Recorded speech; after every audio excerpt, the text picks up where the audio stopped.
श्री विश्वनाथ ज्योतिर्लिंग, माँ विशालाक्षी शक्तिपीठ, गंगा पर बसे 80 घाट, संकट मोचन हनुमान जी और बनारस हिंदू यूनिवर्सिटी। इतना तो आप समझ ही गए होंगे कि आज हम आपको लेकर आए हैं काशी, भगवान भोलेनाथ की नगरी, जिसे स्वयं भगवान शिव ने बसाया है और जहाँ के कण कण में भगवान शिव का वास है। Hello friends, welcome to my YouTube channel the Bharat tripper. तो अपना बनारस का सफ़र शुरू करने के लिए मैं और मेरे भाई पहुँचे नई दिल्ली रेलवे स्टेशन, जहाँ से हम पूरी रात सफ़र करते हुए सुबह सुबह पहुँचे वाराणसी। वहाँ उतरकर हमने किया आलू पूरी का नाश्ता। फिर लोगों से पूछते पूछते हम पहुँच गए सरदार पटेल धर्मशाला, जो कि बहुत ही सुंदर, साफ और बड़ी धर्मशाला थी और बहुत ही किफ़ायती दामों में, जहाँ से रिक्शा लेकर हम पहुँच जाते हैं गदौलिया चौराया। गदौलिया चौराहे से आगे कोई रिक्शा, ई रिक्शा या फोर व्हीलर अलाउ नहीं है, तो हम पैदल ही माँ गंगा की तरफ चलने लगे। रास्ता बहुत ही सुंदर बाजार से गुजरता है, जहाँ पर आपको कपड़े, आर्टिफैक्ट्स, पूजा सामग्री व अन्य अन्य कई प्रकार की दुकानें मिलेंगी, जहाँ से आप अपने लिए काशी की याद में कुछ भी सुंदर सुंदर शॉपिंग कर सकते हैं। घूमते घूमते हम पहुँच जाते हैं दशाश्वमेध घाट, जो ब्रह्मा जी ने शिव जी के स्वागत के लिए बनाया था, तथा यहीं पर ब्रह्मा जी ने अपने 10 अश्वमेध यज्ञ किए थे। यह घाट 1748 में पेशवा बालाजी बाजीराव द्वारा बनाया गया था और उसके कुछ दशक बाद अहिल्याबाई होलकर, जो इंदौर की रानी थी, 1774 में उन्होंने दोबारा यह घाट बनवाया। घाट पर पहुंचते ही आपको सैकड़ों श्रद्धालु पूजा पाठ करते दिखाई देंगे और यहीं पर आपको सर्वप्रथम गंगा मैया के दर्शन होंगे। घाट में नीचे उतरते ही आपको बहुत ही अद्भुत नज़ारा देखने को मिलेगा, जहाँ पर सैकड़ों बोट खड़ी होंगी। यहाँ से आप प्राइवेट और शेयरिंग दोनों तरह की बोट ले सकते हैं। शेयरिंग बोट आपको हरिश्चंद्र घाट से लेकर मणिकर्णिका घाट तक घुमाकर वापस यहीं पर उतार देगी, और प्राइवेट बोट आपको 1 से 1.5 घंटा जहाँ जहाँ आपका मन करेगा वहाँ वहाँ घुमाएगी। तो आइए गंगा जी की सैर करते हुए आपको काशी के बारे में बताते हैं। काशी से ही सृष्टि की उत्पत्ति हुई है। यह विश्व की सबसे पुरानी नगरी है। ब्रह्मा जी का एक दिन पूरा हो जाने पर जब सारे जगत में प्रलय हो जाती है, तब भी काशी का नाश नहीं होता। काशी अविनाशी है। उस समय भगवान शिव इसे अपने त्रिशूल पर धारण कर लेते हैं, और जब ब्रह्मा द्वारा पुनः सृष्टि की रचना की जाती है, तब भगवान शिव इसे दोबारा भूतल पर स्थापित कर देते हैं। एक कथा के अनुसार एक बार पार्वती जी एक तरफ दुखी बैठी थी, तब भगवान शंकर उनके पास गए और पूछा, तुम क्यों दुखी हो? उस पर पार्वती बोली कि मैं अपने पिता के घर में अपने पति के साथ रह रहकर दुखी हो गई हूँ। अब मुझे ऐसी जगह जाना है जहाँ मेरे पति का घर हो। उस पर शंकर जी की हंसी छूट गई और शंकर जी ने बोला, चलो ठीक है, चलते हैं।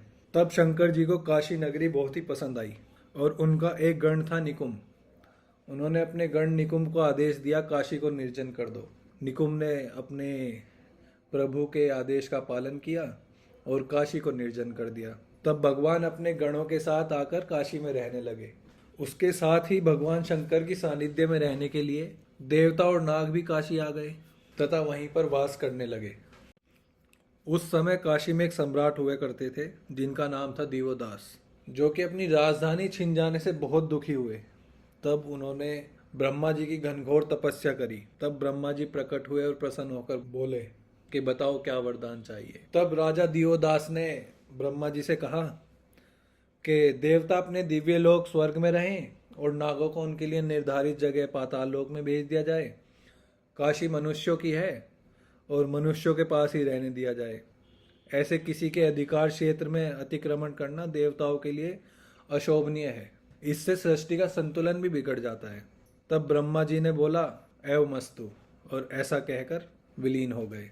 तब भगवान शिव को देवी देवताओं के साथ काशी छोड़नी पड़ी। फिर भी शंकर जी ने वहाँ श्री विश्वेश्वर रूप में निवास किया और जो अन्य देवी देवता थे वो भी विग्रह रूप में ही रह गए। अब ब्रह्मा जी के वरदान के कारण भगवान शिव को काशी छोड़नी पड़ी और वो जाकर मंदराचल में बस गए, किंतु उनके मन में काशी का आकर्षण यूं ही बना रहा। उसके बाद उन्होंने 64 योगिनी, सूर्य, ब्रह्मा जी और विभिन्न गणों को काशी भेजा, परंतु कोई भी सफल न हुआ। अंत में उन्होंने अपने पुत्र श्री गणेश जी को भी काशी भेजा, किंतु वो भी दिवोदास की वजह से 56 विनायकों के रूप में काशी में ही निवास करने लगे। अब भगवान शंकर के पास विष्णु जी ही बचे थे। विष्णु जी ने ब्राह्मण का रूप धारण किया और दियोदास को ज्ञानोपदेश दिया। इससे नरेश का मन बिल्कुल ही बदल गया और उन्होंने स्वयं एक शिवलिंग की स्थापना की और भगवान शिव दोबारा काशी पधारे। कथा सुनाते सुनाते शाम हो चली है, तो आइए आपको लेकर चलते हैं विश्व प्रसिद्ध गंगा आरती पर, जो कि रोज संध्या में दशाश्वमेध घाट पर होती है।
गंगा आरती के बाद घाट घूमते घूमते हम पहुंच गए ललिता घाट, जहां पर जबरदस्त लाइटिंग डेकोरेशन थी और पब्लिक फोटोग्राफी का मजा ले रही थी।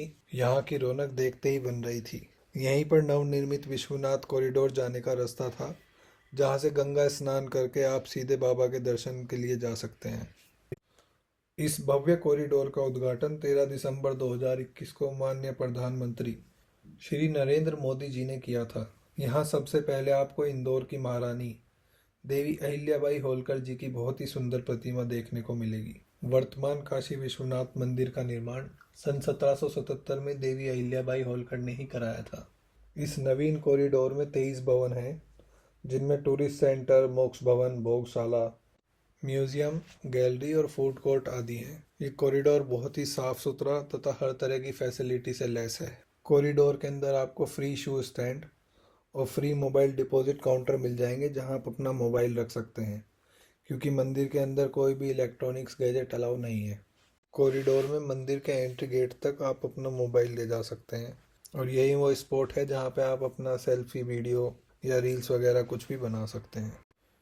यहाँ पहुँचते ही आपके मन में बहुत ही अद्भुत भाव उत्पन्न होंगे और भगवान विश्वनाथ, हमारे भोले शंकर के करीब होने का एहसास होगा और इसी तरह आप मंदिर के शिखर को निहारते ही रहेंगे।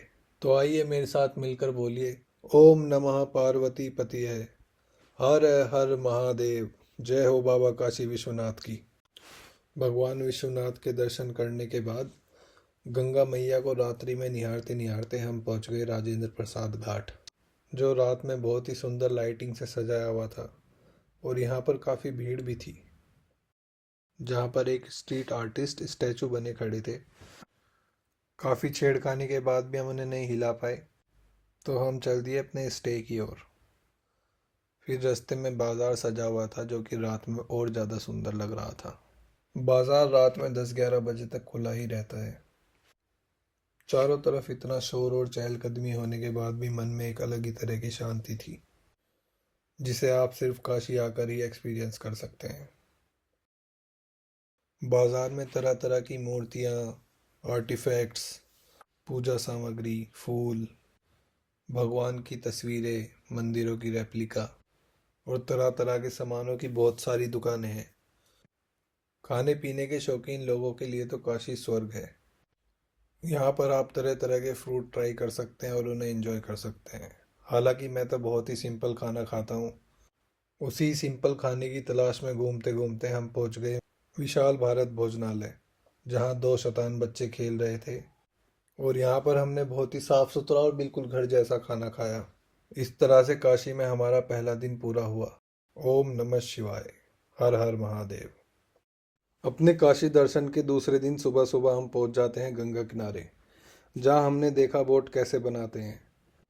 यहाँ कारीगर बड़ी महिमता से अपने हाथों से ही एक बहुत बड़ी बोट के निर्माण में लगे थे। उसके बाद हम पहुंच जाते हैं नमो घाट, जहां 3 बड़ी बड़ी भुजाएं माँ गंगा को नमन कर रही थी। फिर घाटों पर घूमते घूमते हम पहुंचते हैं पंचगंगा घाट। कहा जाता है कि यहाँ यमुना, सरस्वती, कीर्णा और दूधपापा नदी गुप्त रूप से गंगा जी में मिलती हैं। इसीलिए इस घाट का नाम पड़ गया पंचगंगा घाट। इसी घाट पर ही प्रवासी पक्षियों के लिए बहुत सुंदर सुंदर घोंसले बनाए गए हैं, जो कि बांस के ऊपर टोकरियां लटकाकर बने हैं, जिनसे इस घाट की सुंदरता और भी निखर जाती है और एक बहुत ही सुंदर सीनरी बनाते हैं, जिसे देखते देखते आप कई घंटे गुजार सकते हैं। इन सुंदर दृश्यों और इमारतों को देखते देखते हम पहुंच जाते हैं मणिकर्णिका घाट। यहाँ हमने सबसे पहले देखा रत्नेश्वर महादेव मंदिर, जो कि 9 डिग्री झुका हुआ है। काशी में सबसे ज्यादा फोटो इसी मंदिर पे ली जाती हैं। एक कथा के अनुसार भगवान विष्णु के कान की मणि यहाँ गिर गई थी, उसी वजह से इसका नाम मणिकर्णिका हुआ। इसे महाशमशान भी कहते हैं। कहा जाता है कि यहाँ दाह संस्कार होने से सीधा मोक्ष की प्राप्ति होती है, इसीलिए यहाँ 24 घंटे चिताएं जलती रहती हैं। यहाँ मृत्यु होना मंगल माना गया है। जहाँ जीना सफल होता है, जहाँ स्वर्ग तिनके के समान समझा जाता है, वही श्री मणिकर्णिका तीर्थ है। यहाँ से आगे हम पहुँचते हैं दशाश्वमेध घाट, जहाँ विश्व प्रसिद्ध गंगा आरती होती है। इसके बारे में हम आपको पहले भी बता चुके हैं। इसके बाद आता है राजा हरिश्चंद्र घाट। एक बार राजा हरिश्चंद्र ने अपने आप को डोम राजा को बेच दिया था। डोम राजा वो होते हैं जिनके अधिकार क्षेत्र में दाह संस्कार आता है, इसीलिए इस घाट का नाम राजा हरिश्चंद्र घाट पड़ा। यहाँ पर भी मणिकर्णिका घाट की तरह दाह संस्कार होता है तथा यहाँ पर भगवान श्री शमशानेश्वर शिव का भी मंदिर है। इसके बाद आता है चैत सिंह घाट, जो कि राजा बलवंत सिंह ने बनवाया था। यहाँ से आगे हम पहुँचते हैं बहुत ही मशहूर अस्सी घाट, जिसका नाम अस्सी नदी के कारण पड़ा है। अस्सी घाट काशी के 5 तीर्थों में से एक है। यहाँ पर प्राचीन संगमेश्वर महादेव का मंदिर भी है। अस्सी घाट पर ही आपको एक मैप मिलेगा, जिसमें काशी के सभी घाट दर्शाए गए हैं तथा उनकी आपस में दूरी भी दर्शाई गई है। आज हमने आपको काशी के मुख्य घाटों के बारे में बताया। और अगर आपको काशी के सभी घाटों के बारे में जानना है तो उसके लिए हमने एक अलग से वीडियो बनाई है, जिसमें सभी घाट दर्शाए गए हैं। आप उसे हमारे चैनल पर जाकर देख सकते हैं। अस्सी घाट पर ही श्री लक्ष्मी नारायण मंदिर भी है, जिसके सामने एक बहुत ही बड़ा गोलाकार प्रांगण है, जहां आपको काफ़ी लोग विश्राम करते मिलेंगे और यहां से आप बोटिंग भी कर सकते हैं। अंत में हम पहुंच जाते हैं रविदास घाट, जो कि काफ़ी बड़ा घाट है। यहाँ अलकनंदा क्रूज़ भी खड़ा था, जिसकी बुकिंग करके आप क्रूज़ में बैठकर शाम को गंगा आरती का भी आनंद ले सकते हैं। यहीं पर काफ़ी फेरी भी खड़ी थी, जो कि कॉमर्शियल ट्रांसपोर्ट के काम आती हैं। यहाँ पर काफ़ी बड़ी बड़ी बोट्स का कंस्ट्रक्शन भी चल रहा था, जिन्हें हमें काफ़ी नज़दीक से देखने का मौका मिला। हमारे लिए एक बिल्कुल अलग एक्सपीरियंस था। बोट कंस्ट्रक्शन देखते देखते जब हम आगे पहुँचे तो हमें वर्ल्ड का सबसे पहला फ्लोटिंग सीएनजी स्टेशन देखने को मिला। यहाँ से जीपीएस लगाकर 2-3 किलोमीटर पैदल पैदल घूमते घामते हम पहुँच गए श्री संकट मोचन हनुमान मंदिर। और यहाँ पर मोबाइल और कैमरा अंदर ले जाना मना था, जहाँ दर्शन करके थोड़ी ही दूर हम पहुँच जाते हैं त्रिदेव मंदिर, जो कि सालासर हनुमान, रानी सती दादी और खाटू श्याम जी का मंदिर है। यहाँ से थोड़ी ही आगे चलने पर हम आ जाते हैं तुलसी मानस मंदिर। मंदिर में घुसते ही आपको तुलसीदास जी रामचरितमानस का पाठ करते हुए दिखेंगे।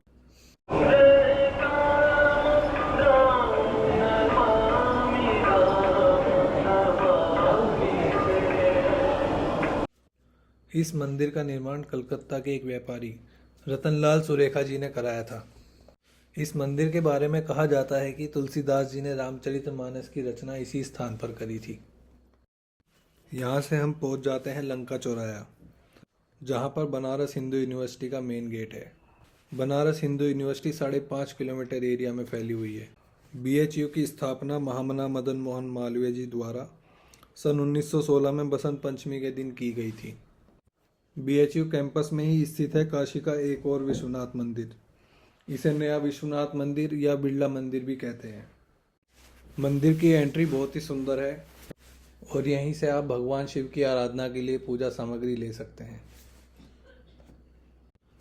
मंदिर बहुत ही विशाल क्षेत्र में फैला हुआ है और यहाँ स्वच्छता का भी पूरा ध्यान रखा गया है। इस मंदिर को देखने विश्व के हर कोने से श्रद्धालु और पर्यटक आते हैं और यहाँ आपको हमेशा चहल पहल मिलेगी। मंदिर के अंदर और भी कई सारे छोटे छोटे मंदिर थे, पर अंदर फोटो लेना या वीडियो बनाना मना था, तो भगवान विश्वनाथ के दर्शन करके हम निकल जाते हैं बनारस के पुराने शहर की ओर, जहाँ पे सकरी गलियों के पुराने बाजारों में घूमते घूमते हम दर्शन करने चल दिए 52 शक्तिपीठों में से एक शक्तिपीठ माँ विशालाक्षी। कथाओं के अनुसार यहाँ पर माता सती के कर्ण कुंडल गिरे थे।